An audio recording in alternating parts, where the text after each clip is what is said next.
lesbians and gays and straights and everyone else. I should be in the shower right now because I'm going to a Pilates class. I just joined Pilates last month. I've been to, I think, 3 classes so far. It's very interesting because it's supposed to work on your core, and that's a weak problem for me. And when your core is weak, my rheumatologist told me that you can have back problems because your core is weak. So I thought Pilates is a good way to do that, and so to address that anyway. So I do feel it. Like, I feel my core is really engaged, especially when I leave. I feel it. Like, I don't overdo it. Well, I definitely underdo it, because at the beginning of the class they ask you what your limitations are, and then eventually they get to know what your limitations are. So it's interesting. Pilates is interesting. Honestly, I have no idea what the fuck I'm doing. The instructor doesn't speak much English. She's a very cute Brazilian woman. She's like kind of sexy. She's got a great figure, right? And she's like really, Brazilian and sexy, right? And she walks up and down the aisles, and you see her shape, her beautiful shape, and it's like, okay, and she's strong because you see her movement, like she does some of the movements for you, and you can see it's like, oh wow, this bitch is strong, Anyway, she plays great music, which that's what really keeps me going back to that class, is because the music keeps you, I don't know, it's kind of like a a lot of it is not English, but it's like a neo soul maybe. It's really interesting. Her selection, but I have no idea what the fuck she's saying, number one. And number 2, I can barely fucking hear her. The music's too loud. That's another story. And then it's really fucking hard. Like, Pilates is really hard. I'm not kidding. It's hard. I mean, for me, maybe for you, for most normal people, you could probably get through that class just fine. I don't know. But what I end up doing, because I have no idea what the fuck this bitch is saying, I end up just mimicking the people that I can see next to me, because you're on that, I think it's called a reformer thing. And so you can't really lift up your neck to look at everyone else, because you could hurt yourself if you're like pulling yourself up and down on the reformer and you move your neck. On me, I would end up getting fucked up for 3 weeks. Anyway, so I just end up mimicking the person next to me, and then the kicker with that is I have no clue if that person is doing it right either. But despite all of this, how chaotic my station is, and then I'm so anxious because I'm like, oh my god, I'm not doing this right, but in spite of it all, she still lets me be a mess, and she talks to me like I'm a serious person at the end of the class. And I'm like, how you just saw me, like, if this was on camera, it's hilarious what a fucking wreck I am. I'm not doing anything right. My leg is, and then she's like, oh, let's do this. And then by the time I grab onto the handle straps or whatever, she's already on to the next move. And then I'm just like constantly trying to understand what the hell is going on next. And anyway, but somehow I do get a workout in, and I feel it in my abs somehow, because I do manage in a 50-minute hour. I do get a few of the moves in, and I'm doing them right for like 2 seconds at a time before she's on to the next thing. And then, but like I was saying, like, it's really fascinating. I'm like, how are you even looking at me seriously and not laughing right in my face?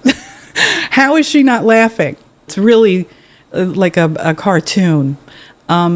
But so I'm on my way there, and then after that, I'll probably just try to get maybe a walk-in today.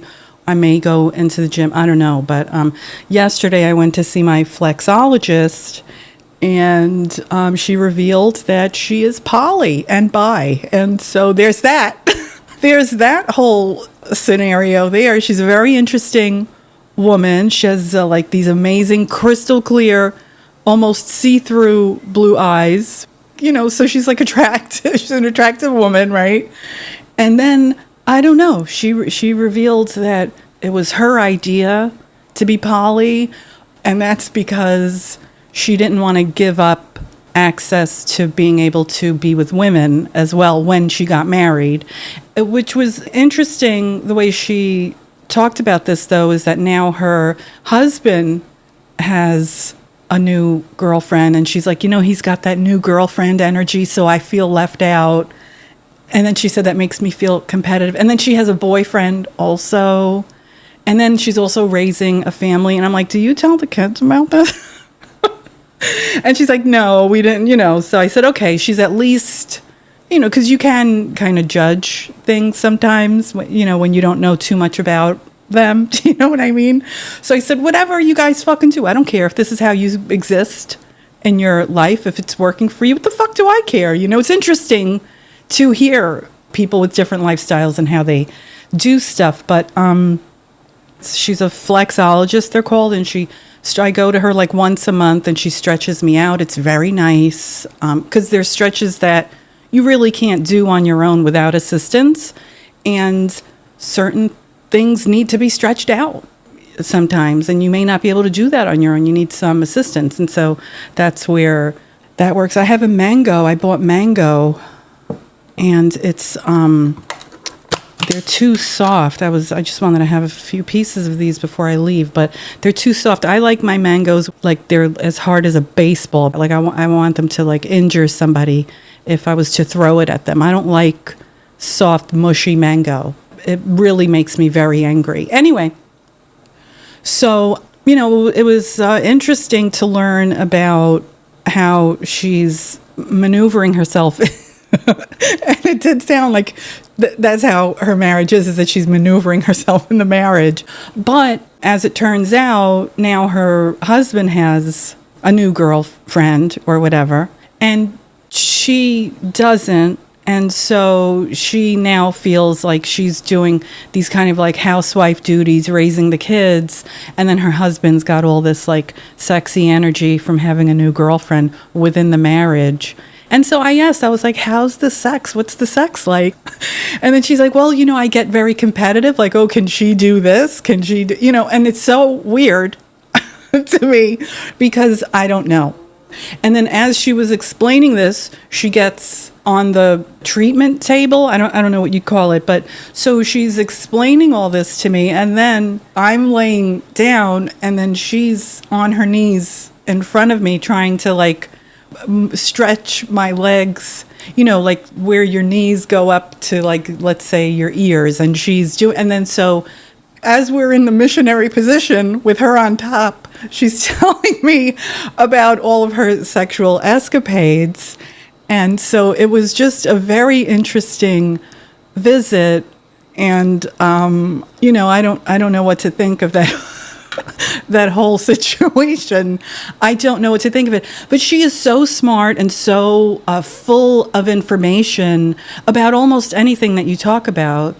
So, and by the way, I thought I'd mention this, is she said her son is trans. And I said male to female or female to male, and it was female to male. And I said, has she had, or he, I was trying to be quote unquote respectful, even though I don't think lying about a person's sex is respectful. But I do it anyway, because you don't want to make people upset. Is it on my phone? Anyway, so the person, her son, daughter, whatever, hasn't had any surgery. But I will tell you, and this is very rare that you will see or hear the parents of a trans kid having any sense of reality whatsoever.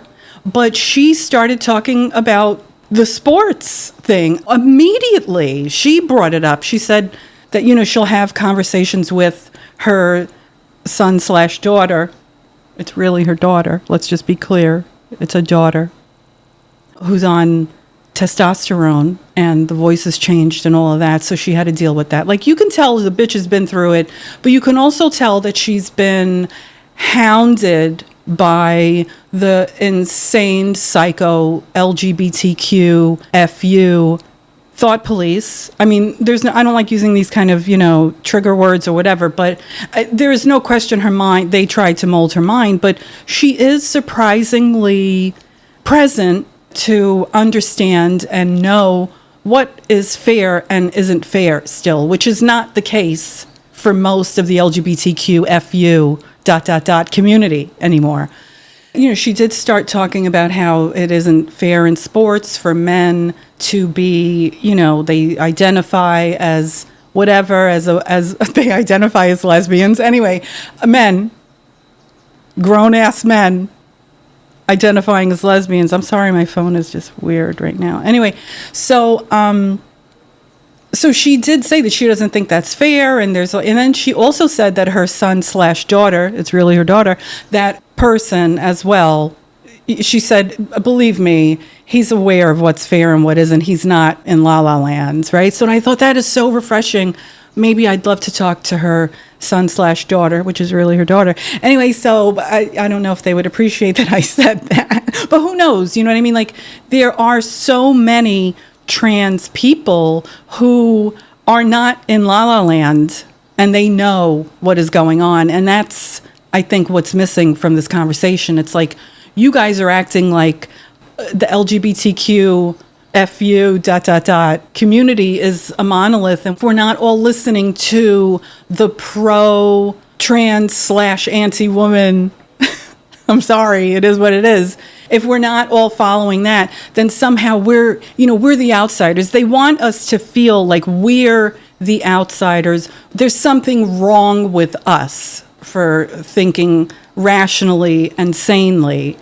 So anyway, that's what's been going on for me right now. And I don't even know if I said anything worth listening to right now, but thank you for being here. Yeah, I'm just glad that you're here, listener.